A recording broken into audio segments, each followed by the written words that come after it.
festival is an experience.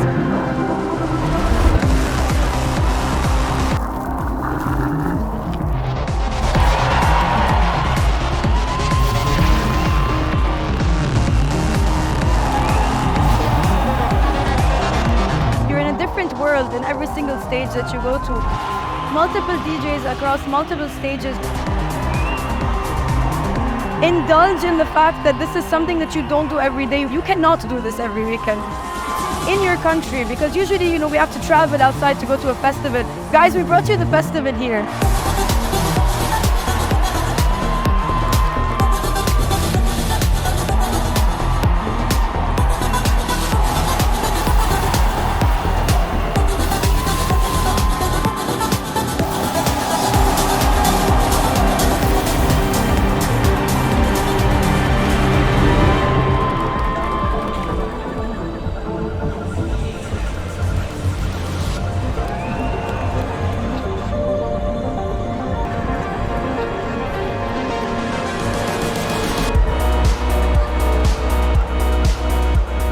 I was interested in nightlife for a long time.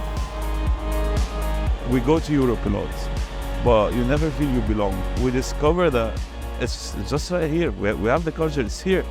Just have to bring it along.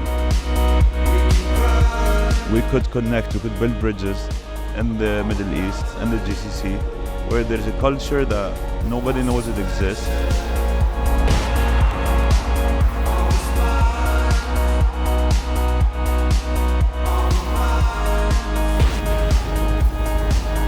At first, nobody believed. I believed just for the idea to push the idea more, but I didn't know if it's gonna happen or not, just another idea. If you knew what it takes to do that, I don't know if we'd have done it. And it went like... We started off last year with the first edition. So Emil called me and he was like, I want to do a festival in Arnaoon village. And I was like, I'm down. Because I've always imagined a festival happening in Arnaoon village. And well, this year we went on with the second edition, which was way more challenging than the first one. First of all, working a year and 2 months on a project, and a week or two before just cancel it, that is heavy by itself. Get out of Lebanon now. That's the message for Americans in Beirut as fears mount that war is coming. Now to the Middle East next, where the number of countries urging its citizens to leave Lebanon continues to rise. How people are gonna perceive the festival, are they gonna attend, they're not gonna attend? Because Lebanese people were afraid to come. They don't know what tomorrow is holding. To be able to communicate this to someone living abroad is quite challenging because there's no way to do it. They just have to trust us. Khalas, at some point you're gonna push through. And then we're gonna continue with the people who are gonna come, with the artists who are gonna come, and it went well. And honestly, I'm so fucking happy with it.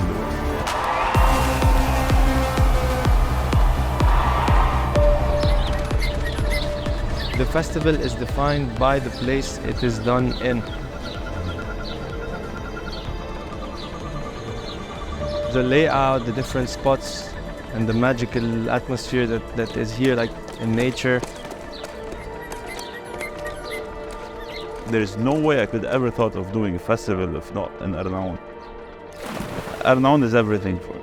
And Arnaoon holds the family, my parents, my siblings. Every day I wake up and I feel blessed. Twa sabah, sitting in, looking at the sunrise, enjoying, just cooling down.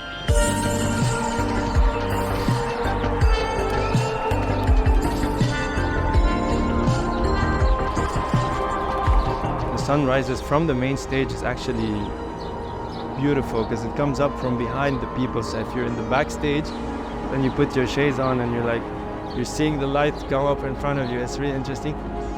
All of us really felt the warmth and we looked at one another and we're like, man, this is absolutely gorgeous. A big cheers to Yara Timsah for her skills in setting up and designing such wonderful stages. We're so lucky to have this piece of heaven that I call, that is Arnaoon. The nature itself is the perfect place to do a festival. It's not as if you're in an empty piece of land and you do a monster structure. I want something that blends in the mountains and the curve and the surrounding environment that you have. with minimal lighting to have more of an intimate and like when a structure englobes you and it's not a 2D facade, not only the DJ feels englobed, but also the first couple of hundred people are inside of the structures. I feel like the more the structure is communicating with everyone, the more people feel safe in the dance floor.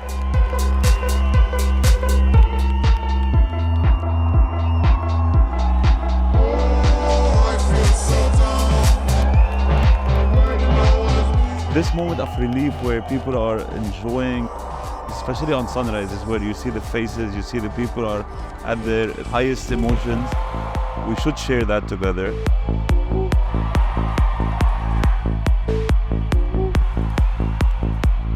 I would say that Aegis ranks in the top just because you really feel safe and you feel at home here. When you're creating something from scratch, you have to give people a huge reason to come. It's not enough to just say, hey guys, it's a cool festival in Arnaoon, it's in nature. No. The production quality is super high. The lineup is curated in such an interesting manner that the night just flows perfectly. There's an entire section dedicated to just wellness. So everything from yoga to sound healing to massages and everything in between. There's the marketplace where you can go and you can buy anything from merch to accessories and clothing for festivals. The cliffside stage is purely dedicated to booking and hosting the regional collectives and the DJs that come along with it. We had a new stage by the pool with you guys, with SceneNoise, called Selectpool, which was actually really a pleasant surprise to have because it was a nice added touch to the afternoon.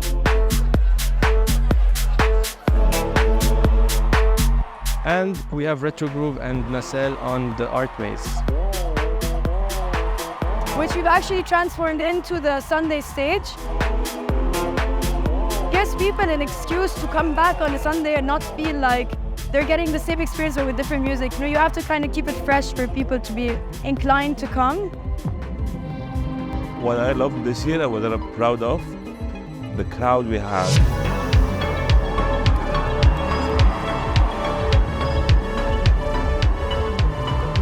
My dream is Aegis to become a platform, hub of electronic music for a week.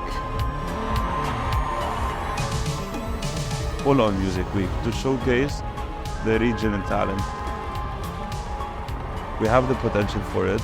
We have the communities for it from all over the region. I believe it's Aegis, the 5th edition is gonna work. This is gonna be the 5th edition full-on music week. Aegis is freedom, it's my freedom. It's a chance to live again, for people to have a new perspective on life. And I believe there is no other way you could enjoy that new chance you could have at a music festival.